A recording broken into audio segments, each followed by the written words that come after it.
Welcome to I Drink, Therefore I Am, a think tank media podcast, hosted by international spirits educator and whiskey ambassador Martin C. Duffy. Each episode, Marty sits down with distillers, brand builders, and industry insiders to talk about the craft, the culture, and the business behind the spirits world. Pour yourself something appropriate, and let's get into it. Hello, everybody. I'm Martin Duffy, your host of I Drink, Therefore I Am, a show that talks with various people at various levels of the drink industry, and we discuss what's going down in your glass. Boom. Today, guest, very important man, very influential. Well, he used to be. He's kind of a liquor has-been, a lot of people say. A lot of people, but not me. Mr. Paul Hletko, founder of Few Spirits, and actually his fingers are in many, many different pies, or still are. We're going to explore that to the best of our ability. I think Paul has a little red dot focused on his forehead by a couple of different powers. So there's some things he can talk about. There's some things he can't. You never know. Well, Paul, welcome. Yeah, thanks, Marty. Good to be here. Happy to see you. Always good to see you. It has been too long since we've seen each other, if I'm not mistaken. I guess has it? I know I saw you recently. Weren't you? Oh no, I saw you at Miller's party. Never mind. Weren't you at Miller's party about 2 months ago? A month ago? 2 months ago? Which one? The Miller Hopleaf? Yeah, I was there. Yeah, that's right. Yeah. There you go. It wasn't that long ago. No, it just feels like it. Everything is. It's funny, as you grow older, time always seems really shorter. Like days seem shorter, weeks seem shorter. But I don't know. Then when you look back, you go, "Wow, days are long and the years are short." That was 2 months ago. But the important thing is, you said you had somebody important coming on the show today, so I can't wait. I just got to figure out who it is. Paul, you're a very important man. In fact, I was thinking about this. It was in 2011 that we first met. I had just left Diageo and teamed up with our mutual friend, Mr. Dave Schmier, to bring the Indie Spirit Expo to Chicago, later to be rechristened by me as the Chicago Independent Spirit Expo, because Dave was a little too lazy to spell out the whole word independent. And that is where I like to claim Few Spirits launched, because I believe you opened 1 month prior. Yeah, that was, I think, the first show. You ever came out? I'm not gonna say was it a coming out party? I guess to some extent. Yeah, I always say it is, because there was a big show. We did really, really well, and it was a big deal because your spirit was, your whiskeys were what? Caval had been around in North Shore, but I think yours was the next big one, and you really hit the ground running. Yeah, Koval had whiskeys, obviously, but North Shore makes great products, but until really relatively recently, they never had whiskeys. They've had whiskey now for, I don't even know how long, like 4 or 5 years. That's right. And I often give you credit, Paul. I tell people all the time, especially guys who are starting new brands and they're surprised that they might have to go out and promote it. I started working for Benedictine later that year, and I would run into you in bars and restaurants, and you were walking around at night,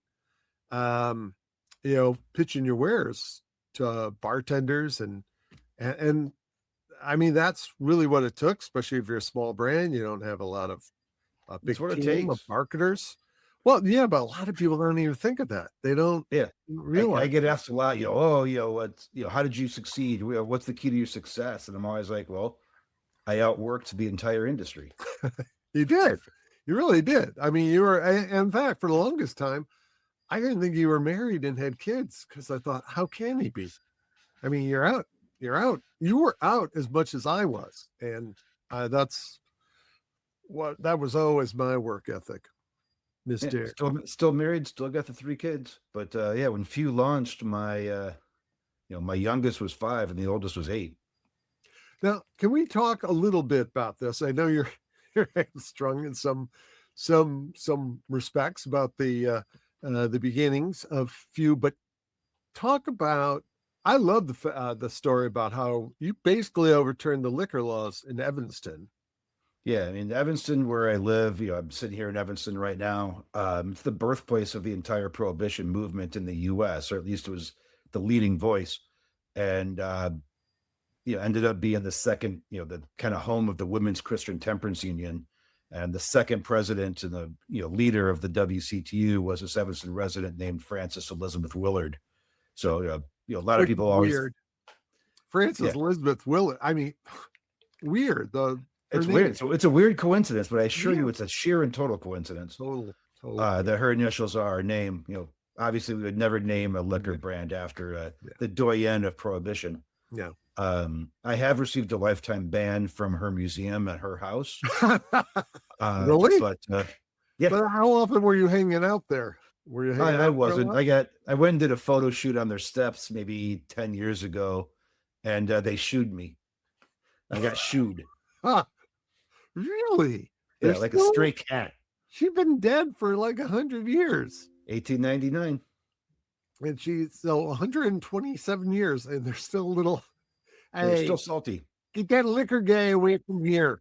Yeah, the one of the heads, one of the heads of like the foundation or museum, or I'm not sure what the actual organization is. I was talking to a partner of mine, or former partner of mine, at a party, and said, "We know about you. We're not amused." What the hell? I'm like, all right, sorry. Have chips on their shoulders for like a century. Now, Yeah. so you were instrumental in overturning. It's like when I started, Right. alcohol was just not legal here. I mean, there are bars, they're not really bars. There's places you could purchase alcohol, but even that didn't happen until 1972. There was no alcohol here. There's nowhere you could purchase alcohol. The first liquor store didn't open up here until the 1980s. So, if you ever want to have like a personal ATM that just spits out money, open up the only liquor store near a Big Ten campus. Yeah, right. But now, giant ATM with you now, when you helped to overturn that, I mean, you have for those who didn't know, Paul used to be a lawyer. You're no longer, or you don't legally practice anymore, right? Well, strictly speaking, I had to get my law license back recently. Oh, really? For the reasons I will not be maybe I'll be practicing law. Maybe I won't. Who's to say? Legally, you can't. Not gonna legally, I am currently a licensed lawyer, although, Oh I don't currently have any clients. How's that? So, but now when you got the laws overturned, did you do that with the express purpose of starting? I want to start a distillery here, and you guys are in my way, or 100%. was it after? Oh, so you were full steam ahead. Look, overturn these laws, and then someone's opened up a distillery with two thumbs. 100%. I went to the city and I just kind of said, "Hey, I'm opening a distillery. I'd like to do it here. Please do me a favor and tell me no." Because if you tell me no, I can go open up in Chicago. I can go in Skokie, Wilmette. I can go wherever I want and open this. I can open a business wherever I want. I want to open it here. So do me a favor and tell me no, but don't tell me yes and then never do it. But why not go to a neighboring wet suburb? So, yeah, I mean, go through all that trouble. I mean, I imagine it was a lot of trouble. Because the distillery location I wanted was about halfway between my house and where my kids went to school. So okay. Practicality. I figured, I figured and assumed that I would be working somewhere between 20 and 22 hours a day. So if I can shave even 10 minutes off my commute going each way, that's 20 minutes that I can spend with my kids. Well, I often also point out to a lot of folks, because when you go to a lot of distilleries, you'll see they have a bunch of different SKUs, and they'll have different shaped bottles and different labels and different names, and it's not uniform. It's not a brand. You created a brand. The few lettering, the square bottle. I mean, in a lot of ways, I compare you to the Johnny Walker. Yeah. I mean, look at that. I think you have a whole bunch, or didn't you have a whole bunch over here to the side? No. You had a bunch of your bottles up there. They, much like Johnny Walker, made subtle changes, usually like with color, maybe a slight little design change, but it always said few. It was always square, a label. So it was uniform. It was a brand. And I always think that's, yeah. See? So people recognize that on a back bar or on a shelf. Right. Now look at this. Look who's calling. Oh no. He sees he knows you're talking about him. He senses it. He is a Schmierdar. It's Schmierdar. a disturbance in the force has been felt. And you two, it's kind of funny. You guys met in 2011. Mr. Dave Schmier, for those of you who don't know, is a lovable rogue who's been in the drink industry now for about 20 odd years. And you guys kind of hit it off in 2011. We've been friends ever since, pretty close friends. We ended up being business partners. Well, I gotta say you're the Bert and Ernie of the drink industry. That's not bad. Me and Tom Mooney have been called the Waldorf and Statler of the drinks industry, so I guess that. Well, and if he lived here, I was going to go with Leopold and Loeb, but no. That's good. Waldorf and Statler is much more fun because you can just sit here and heckle people. Yes, and bless you, both getting a little long in the tooth. Just saying. Yeah, what can I say? So I'm not getting younger, it turns out. No, none of us are. But now you grew the brand, and I thought you did really, really well as with the speed of it. I mean, and you know what? Another thing too. Can you talk about how you got tied in with like Flaming Lips? Was that the first kind of band partnership you did? It's probably the first real big major one we did. We worked a little bit with Bloodshot Records, which is a record label here in town. Right, yeah. Here in Chicago. They've had some drama in their past, but leave that aside. But yeah, that was the first group we actually, big major group we worked with. It's kind of a funny story how that one happened too. But I used to be a pro musician way back in the day. So music's always been a super important part of my life. And I was sitting there minding my own business one day at the distillery, and I get a phone call from somebody claiming to be from my favorite band of all time and asking if I'd be willing to work with them. And I was like, well, Paul McCartney called you? Even more preferred for me. And I'm like, yeah, okay. Who is this and who set you up to this? Because I know you're not who you say you are. I figured it was probably somebody that was Schmier sent to me, honestly. But no, it actually was legit. And so we tried to continue to try to get that deal done and I've, literally here in 2026, I'm still trying to get that deal done. But in the meantime, they're like, well, this one's not going through very good. Would you be willing to work with the Flaming Lips? So I was like, well, yeah. My band almost opened for the Flaming Lips back in the 90s. I've been a fan since they've been around, and yeah, that'd be really fun. So we started working with the Flaming Lips, did pretty well with it. And then that just kind of became, I'm not gonna say it's like a calling card or anything, but it became something I think we're known for is rock band collaborations. I've been really lucky to work with some pretty major musicians like Flaming Lips, Alice in Chains, Smashing Pumpkins. Wow, that's great. Sarah Shook and the Disarmers. I've had a pretty good run. Black Roll Motorcycle Club. See, that's again, all this is stuff that other brands, other up and coming small guys should all do. They should reach out because that marketing is key. And if you can team up with a name, and even if it's not Flaming Lips, is not the Beatles, but they have a following. They're well known. Smashing Pumpkins, especially here in Chicago. Yeah, here in Chicago. I mean, that's pretty big. Now, all right, so few goes along, it's doing really well, and then comes a thing called Samson Siri. How can you? I know you're limited with what you can say and what you can't say, but can you kind of talk about how that came about?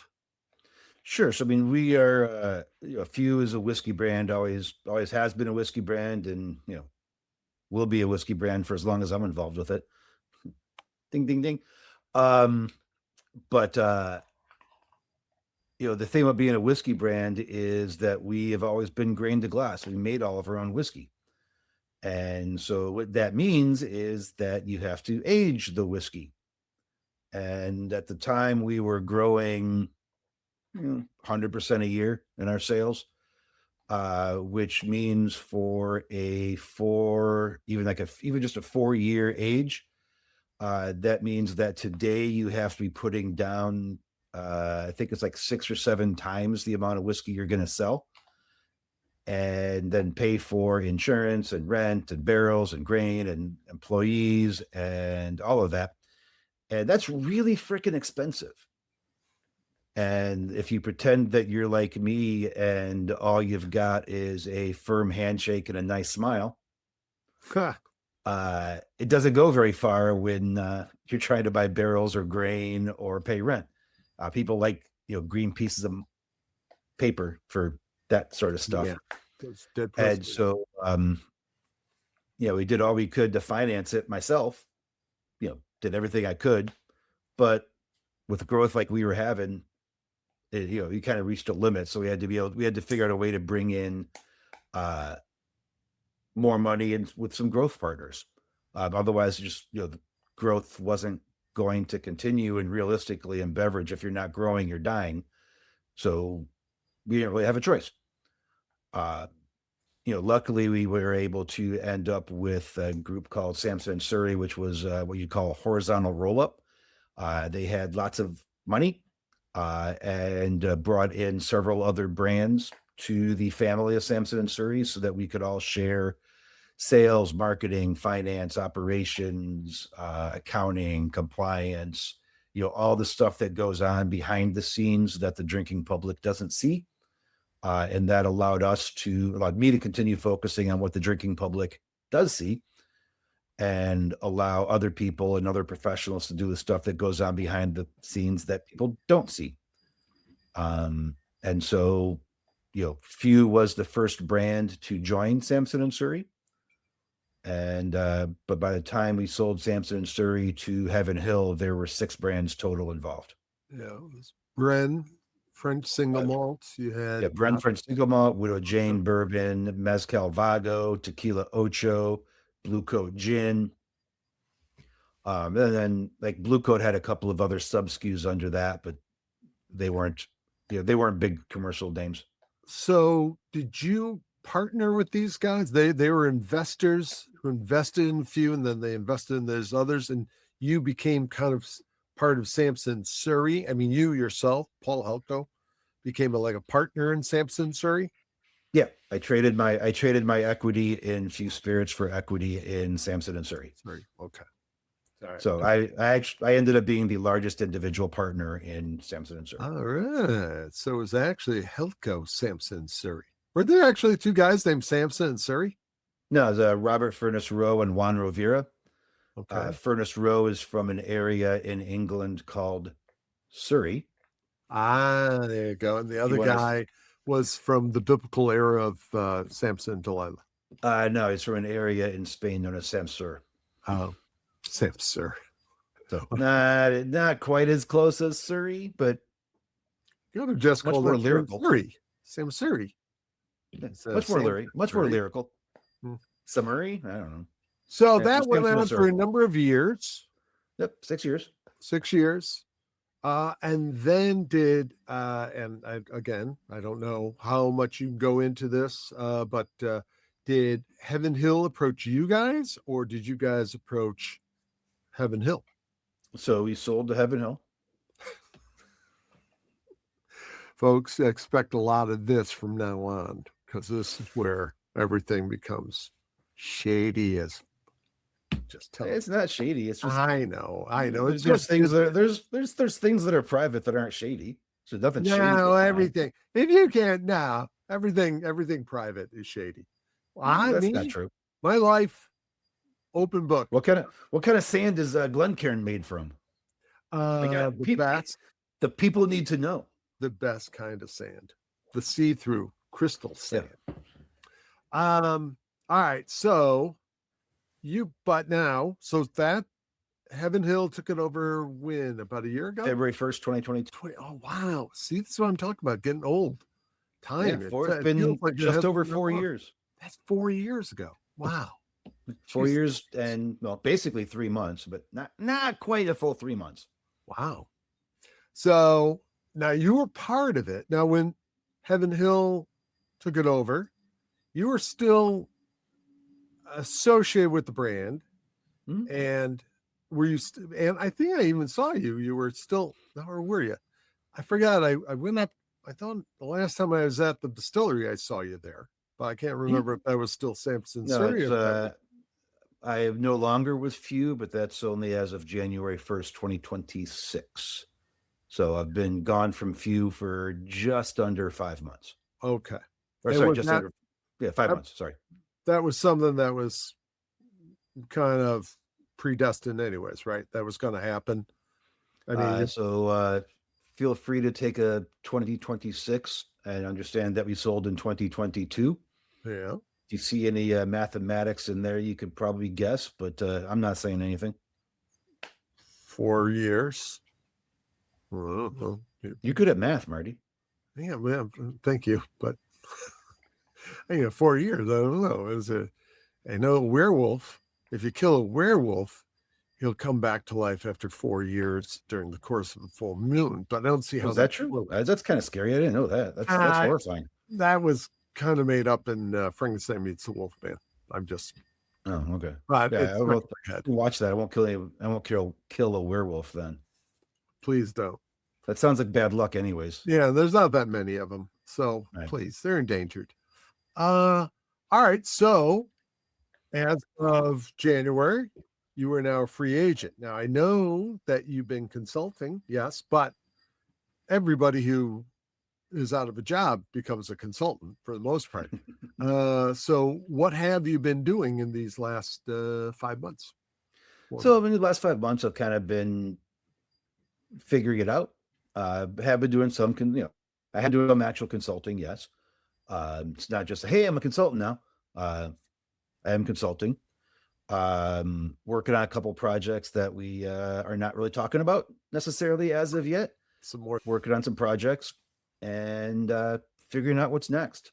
I'm not getting younger, but I am too young to quit. So I've got more in me still. You're still youthful. Are you still in your 50s?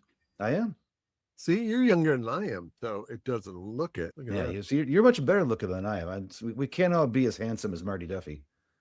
Well, or as classy. Live fast, die young, leave a good-looking corpse. Boom. Well, I can't do that. I guess I was born this way. Dean Martin, you're the Dean Martin of the whiskey world. But now, when you're consulting on whiskey production. Are you consulting? Because you started Few. Were you the sole distiller? Mm-hmm. Yeah, it's I started Few. I was the only person. Period. I was the only person distilling all my recipes, distilling, financing, advertising, marketing, sales, compliance. It was a one-person company, so if it was getting done, it was getting done by me. That's crazy. And considering, like I said, you were out in the market all the time. That's why I thought this man can't have a family or a life because you're out at night. And I figured you were producing during the day. Mm-hmm. So that must have been crazy. Well, like I said, I outworked an entire industry.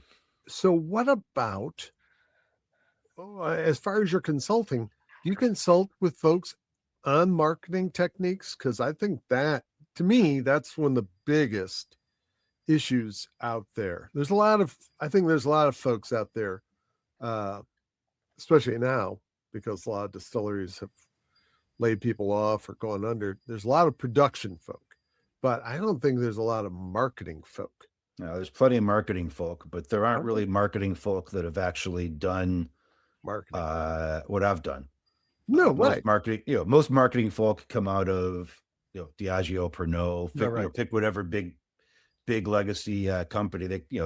They're used to running $100 million budgets and this and that, and they get to fly first class around. There really aren't very many people out there that have slept on a park bench on a market visit because they couldn't afford a hotel room. Did you? Um, Did you do that? Hmm? What the fudge? Someone's got to sell it. Let me get. I'm trying to picture you asleep on a park bench holding your bottles of whiskey, and a cop comes by and doesn't, hit you with his billy club and say, "Hey, pal, You got to do what you got to do." But so yeah, I mean, I certainly talk about that, and it's always really funny. Like when I started, and even now, I still kind of see myself as like the production guy and like as the distiller, but the certainly the world sees me as the business guy. Probably for at least relatively obvious reasons. And so yeah, I am a business guy. Like I know this business pretty well, it turns out. So you were at one point, you were president of the ACSA, weren't you? Mm-hmm. So yeah, as one of the founding members of the ACSA, and then I was the second president. Yeah. So I mean, that kind of stuff. You were very involved, and that was what 2016 that you were that you were president. Honestly, I don't remember what year it was. It was probably right around then. No, it was probably 2015, maybe. This is when we had the conference. Oh, you're right, 2015, because you were at we were at a conference, and they announced that the conference was coming to Chicago, and you were up on the dais announcing it, and I believe you were president. If I'm not mistaken, I brought you up there. We had got really cool T-shirts that I designed as well. No, not me. It was you and Jason Griffin and a couple of other people. But no, I wasn't cool enough. I'm only the glass guy. I believe you're the Benedictine guy at the time, but no. By that time, my 18 glorious months with Benedictine was up too. That was a shame. Glorious. They were glorious months, though.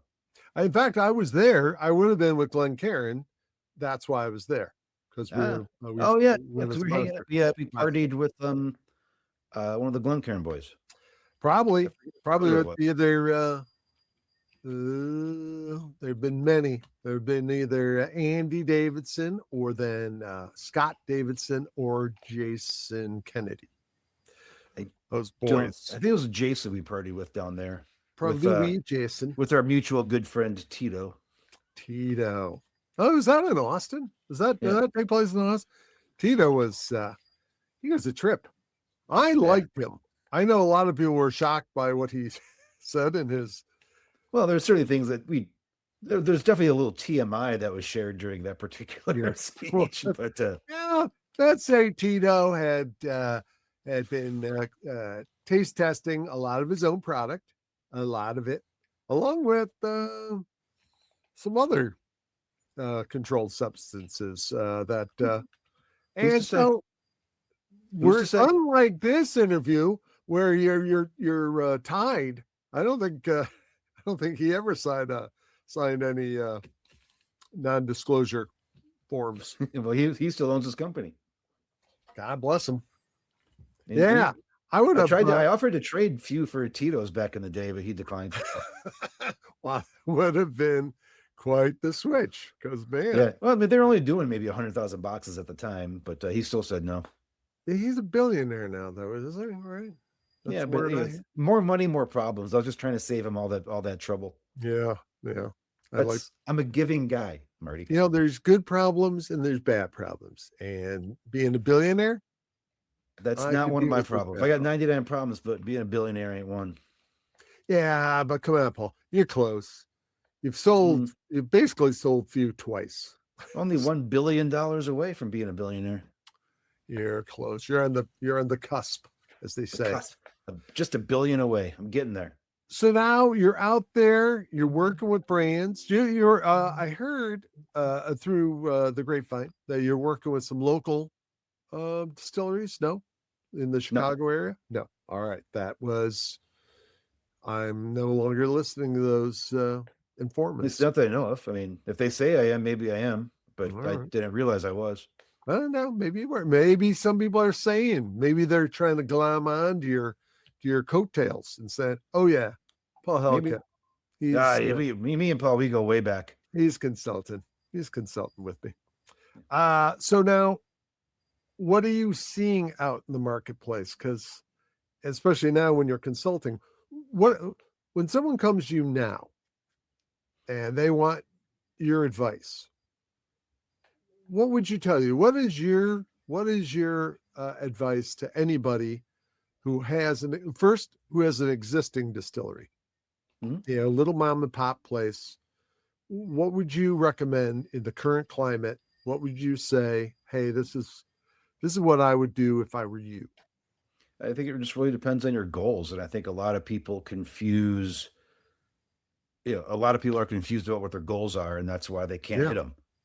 Well, that's the big thing. They don't have goals. So what kind of goals would you recommend that they should look at having? Again, it just really depends on what you really want to do. Like if you're really trying to build a brand that you're going to exit, that is a materially and fundamentally different business than a business that makes money. They're fundamentally different, and you really can't do both at the same time. So if you've got a small distillery, realistically, your best bet is to keep it a small distillery and run it like an actual business, because that's what it is. But you could have different goals. There are no such thing as the wrong goal.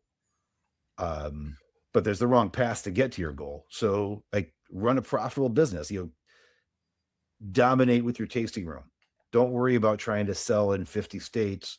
Worry about trying to sell in your zip code. If you're in Chicago, don't worry about selling in California and New York. Worry about selling in Springfield. Worry about selling in Joliet. Right. Worry about selling in a different neighborhood than you're in. Like if you're in Ravenswood, worry about selling in Logan Square. Yeah. Because those are the kind of sales that you can do, and you can actually make money on those sales. By the time you start trying to grow a brand outside of a geographic area, your costs skyrocket. And so it's a hell of a lot harder to make money that way. Now you can do that, but you're going to have to raise more money, which means you're going to own less of a piece, and everything just kind of, it all depends. Like when I talk to consultants, that's the first thing I want to know. Like what is success to you? How are you going to define that you won? What do you want winning to look like? Well, this is what I've told brands have come to me, and why they're coming to me, I don't know. I've never owned a spirit brand, but you're Marty Duffy. I am Marty Duffy. So take that ball and run with it. Yeah. But I've told folks, if you looked at yourself, your business as like a little empire, if the Romans started with Rome, they conquered, they had Rome going, and then they spread out from Rome. They didn't jump over the rest of Italy and try to conquer Gaul or the British Isles. You have to grow outward like that. And also too, it's great if you can make your brand, like I think Few and Caval when they first hit, I mean, they were in every bar. They did really well. Even Death's Door, which I don't believe is, I think the brand is the Death Door brand still around. I believe it's still around. It's owned by a Dancing Goat. Yeah. But yeah, when that first launched, I mean, that was everywhere. That was a Madison. Brian was everywhere. I mean, Brian drove down from Madison 5 nights a week to go sit at bar stools all over Right. Chicago and buy drinks for people. Yeah. That's what he did, and that's what I did too. I live a lot closer to Chicago, so it's a lot easier for me. Yeah. Caval Um, had Meg Bell back in the mhm. day. Yeah, And that Meg's awesome. girl, she was out and about all the time. I would run into her and see her everywhere. And she was always pushing Caval. And that's what you needed. One, it's also good. And this is why I think your brand did very well, because you're out in the market. You put a face to the brand. And every time there's a face to a brand, I think, I don't know, people are more endeared to it. No, hey, Um, hey, I met the guy. Now you're the yeah, I met Meg, and she told me about this, and she bought me a drink, yeah, and right. or whatever it happens to be. Um, Or even if you pick up a little bit of bar fodder from that person, mhm. where they said, "Oh yeah, few. It's made up of Evanston, and it happens to have the same initials as the woman who pushed the temperance movement. Just happens." Sheer Uh, coincidence. We just don't make a lot. We only make a few. right. When you go out at night, you can we all know you're going out for one, but you might as well make it a few. Phew. Very good. See, that's good. That is good. That's marketing genius right there. And that's why hey, you said I don't. You weren't sure if I was a dad. That proves it. What? That kind of level of dad joke Oh, proves I'm a oh. dad. Hey, dad jokes have been around for centuries. So Mhm. there's a reason for that. It Yep. works. Uh, so now, what do you see? And I totally agree with you as far as I've been telling distilleries, namely also because I've run into a number of them that have done very well just building out their distillery, creating event spaces, generating events, drawing people in. And then if you have a store there, who did very well during COVID was Guy Rehorst at Great Lakes Mhm. Distilling up in Milwaukee, because he was still able to sell. People could walk in, they couldn't hang out any longer in the tasting room, but they could go straight in and buy stuff. And he said he had a line out the door. People Yep. would come in and buy his stuff, and buying it straight from if you're going to buy spirits, you can buy it straight from the distillery. It's like buying bushels of apples straight from the orchard. It just has that It's an freshness. experience, and you get to be there, and you can see it, you can smell it, you can Yeah, hear it. Um, going to a distillery is a really fun experience. it is. If And it's I've your been, office, you get used to it pretty quick, but um, it's fun. It's a cool place to be.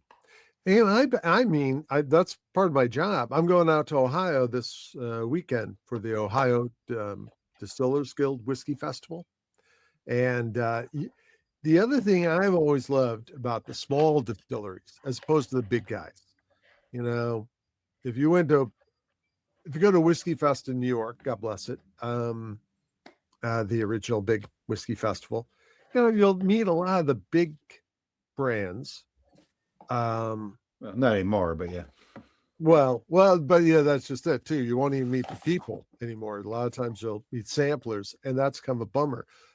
All right, another instance, the Chicago Independent Spirit Expo, Dave Schmier's event here in Chicago. One of the things that when I was working with Dave on that, we always tried to get guys like you to man the table, because that's who people wanted to meet. And I always found that fascinating because, finding out you used to be a lawyer and then you got into distilling.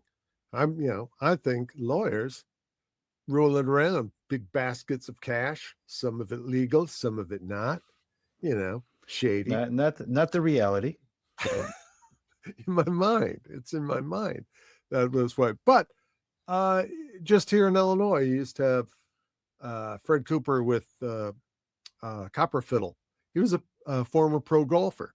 You had Mike and Matt Blum. Mike used to be with the NSA, and Matt used to sell nuke parts. And then they go into distilling. I mean, they're both on a watch list, just so you know. They have to be, because, again, shady. Um, but I love the backgrounds of everybody. There's another one. Who's the There's a little distillery outside of Rockford. He's a former pilot, and so he has some old planes, on the grounds. And I thought, very cool. It's an industry that gets people from everywhere come into distilling, for better or for worse. We tend to get a different kind of person. Well, and that's just it too, Paul. Don't you feel? I always found it really interesting that you go around, and most of the people who got into distilling over the last 25 years were coming from very diverse backgrounds, but they had no practical experience in the liquor industry. They learned how to distill, great, and some of them had a little trial and error. Took a little time to get it all right. But then once you got it down, and then they the whole part of the marketing part was missing, and they just didn't quite get that, and they were shocked when, hey, wait a minute, I made it. Where's everybody? How come they're not buying it? Or they didn't go out and compare their stuff to their competitors, which is another thing I always found interesting. They make a gin and they think this is the best gin ever. Really? Compared to what other gin? What other gins have you compared it to? I don't know. Are there other gins? Yeah. No, it's better than Old Bumpy. Like, is it? Is it better than Old Bumpy? Exactly. Is it? Probably not. Lou Bryce and I went to a distillery once. I won't say where. There was a woman making it. She gave us some of her fresh batch, and we're tasting it. It tasted like vodka. I'm looking at Lou, and Lou's going, I don't taste anything other than alcohol. But she was going, it's more of American style. We pulled the juniper back. And I go, okay, you might have pulled it all the way back, like way back here, where I can't taste it. I don't know. Is that something you would consult on? Would you go in and you taste their spirits and go? I certainly can. Like, I'm working with a company, or I'm about to start working with a company that, the products themselves are actually pretty good. Needs a little bit of work, but they're actually pretty good.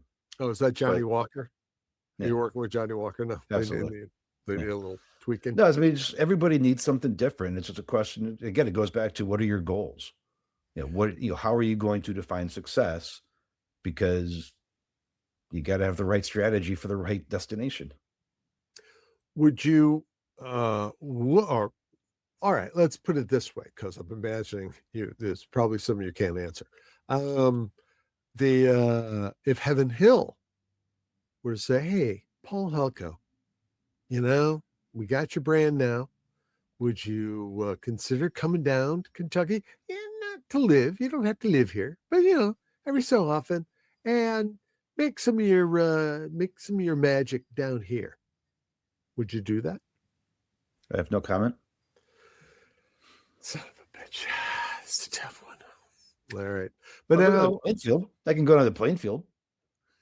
Well, Plainfield, go down to, really? Plainfield? Like the very large. I could. I'm not going to, but I could. Okay. All right. There's something there. Well, now the Few Distillery up in Evanston is now closed, yes? Correct. That is the word on the street. But now you got a warehouse up there. Full of booze. Is that still there, or are they taking all that and moving? It's closing. I haven't been in 4 months, so I'm not sure the status. But word on the street is that it'll be empty within about a month. Wow. Here, Paul. Here's a question, kind of a general question that I've often wondered, because you have a number of urban distilleries. When I got into business, it was mostly with Scotch, and even with bourbon. You go down to Kentucky, the beautiful landscape with the rick houses. You go to Scotland, and you'll see a warehouse full of barrels of cask sitting right there in the ocean. But here in the States, in a lot of places, you will see a warehouse like yours in a suburb. surrounded by urban stuff. You had Chicago Distilling, which I believe just sold. Mhm. They're right on a very busy Very Milwaukee busy Avenue. street. I often wondered, how does that, because you heard about the barrels and the casks breathing and breathing the air. Well, the air is full of a lot of car exhaust and other fumes from various buildings. Did you guys ever look into that? Does that affect the whiskey at all? I mean, I think everything affects the whiskey. As far as car exhaust getting in, I'm not. You know, we're in the suburbs. I don't know that that's really a huge effect here. If you're pumping it, if it was all the air, Did you ever sure, but check? Maybe there was a crematorium near you. Did you ever look into I don't that? think so. I don't think there is. I Wow. mean, maybe not that I'm aware of. Okay. Well, I'm gonna look into this. Yeah. Um, so what's next for you? Can you say? Or is that So we'll also see. Like I'm working on some projects, and we'll see what happens. But um, yeah, I'm not done yet. all right? You're not done yet. Sorry. Well, you're still a young man. You're younger than I am. Still in your Hmm. 50s. Still have, I don't know, looking at you, I say you have a good maybe 10 years left in you. Yeah, somewhere around 10. But now, all right, real quick, what would you say the current state of the industry is? What would you, if you had to put it in a I mean, nutshell? honestly, I think currently the state of the industry is relatively strong. I mean, I think there's a lot of press out there that has a lot of doom and gloom because, doom and gloom gets clicks. Yeah. Um, but I think honestly, the industry itself, it's a cyclical industry, like every industry is cyclical. Um, we're certainly not on the high end of the cycle, but I do think the industry is fundamentally strong. I think it's a great time to be a consumer because the variety and quality of distilled spirit products that are on the market has never been better. There's a product Mm. for everybody, and I think that's fantastic. I think that there's an awful lot of people who got into this business that perhaps didn't have a business plan other than I'm going to throw a still up and I'm going to have $1 million. Kind of like, Homer Simpson, like, first in this country, first you get the sugar, then you get the money. Um, Yeah. the business doesn't work like that in The Simpsons, and it doesn't work like that here either.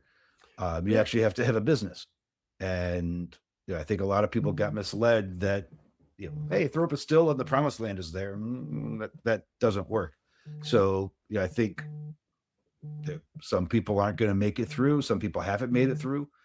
But I think overall the industry, despite all the doom and gloom in the press, I think the industry's pretty good. Yeah. I like I said, I've seen some distilleries that have just are still doing great. They're getting a lot of foot traffic. And I think if you make your place a destination place, another thing is again having events. God, what's There's a lot. I mean, at the same time, people aren't drinking. No, they're having one. When they go out, they're having one instead of two. But have you seen the prices on premise lately? I yeah, just read an article today. There's a new cocktail bar here in Chicago, and the article said, "Hey, get their martini." It was a $34 martini. a vodka martini or a gin martini? It was gin, but as I said, martini. Well, I Or know. if you don't want that, get their $55 Yeah, old I know. fashioned. Like, I how thought many that was 34? reversing. I thought that there was a trend where cocktails were becoming much more affordable again. Maybe it's just this place, but like, people are not going to have three, four, $34 martinis. No, Maybe they'll have one. And I'm right. not suggesting that a cocktail should cost $8 anymore because that isn't true, but it needs to be reasonable. And $34, they're not going to have two. Well, and I know there's a lot of overhead in the restaurant and bar business, but there has to be a better way of doing it. Is I also think, actually, I have heard this because there's so many barrels of whiskey, of American whiskey out there right now floating around. You got a lot of. In fact, I was down at the Bourbon Classic about 2 months ago, and there was a lot of small little rectifier guys out there, Yep. mini Dave Schmears, mini Schmears, as we Ooh, call that's a them. scary thought. And all with their gluteus maximus, gladiator haircuts and beards. They, they, but they were able to put out affordable whiskey, and I For always now. thought that was the thing that, starting with the whiskey industry where I was in the 90s, it was so nice to go into a bar and you could get a Manhattan for $5 back then. I mean, Mhm. obviously there's a lot of inflation with all sorts of Back in my day, you could get a Manhattan for 50 cents. for 5 cents And it came with this spittoon for your spit. and a pack of gum. But now it was still especially bourbon was considered kind of a working man's whiskey. Irish whiskey was considered a working man's whiskey. And then I don't know, everybody wanted to premiumize everything, and Scotch really blew up, and even blended scotches became expensive. And it's like, what the heck, guys? You're making it, you're pricing yourself out of the market. Well, And then also everybody else. don't forget that over 50% of the price of a bottle of spirits in the US goes to tax. So don't you can sit and you can blame the producers all you want, but half of the money's going to the feds. Oh, no. I So know that too. don't overlook it. Don't overlook that. No. But at the same time, I mean, it's, I also saw a lot of uh, uh, false inflation of whiskey, because even when I worked for a certain large company, uh, they had a premium Oh, so Scotch. you're not going to talk about that, Marty? Well, I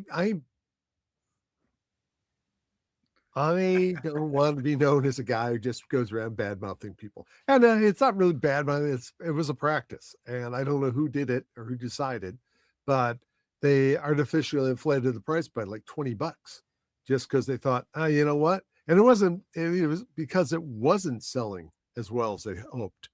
So they thought, oh, you know what? We got to make it more expensive so it seems more premium. And I Probably thought, worked. really? But okay, I guess. It kind of worked and it kind of not worked. But go figure.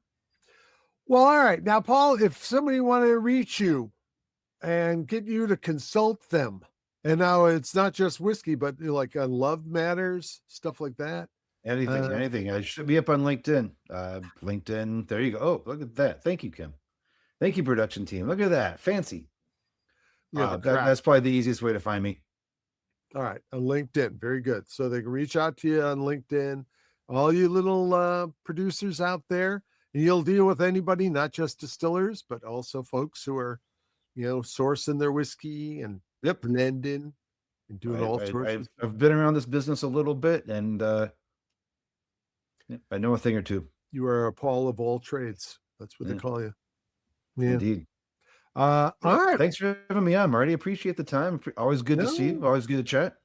Thank you. You're Mr. Busy. You're a giant of the industry. You're I don't know about that. No, giant. Maybe I used to. Now I'm just a guy sitting in his basement in Evanston.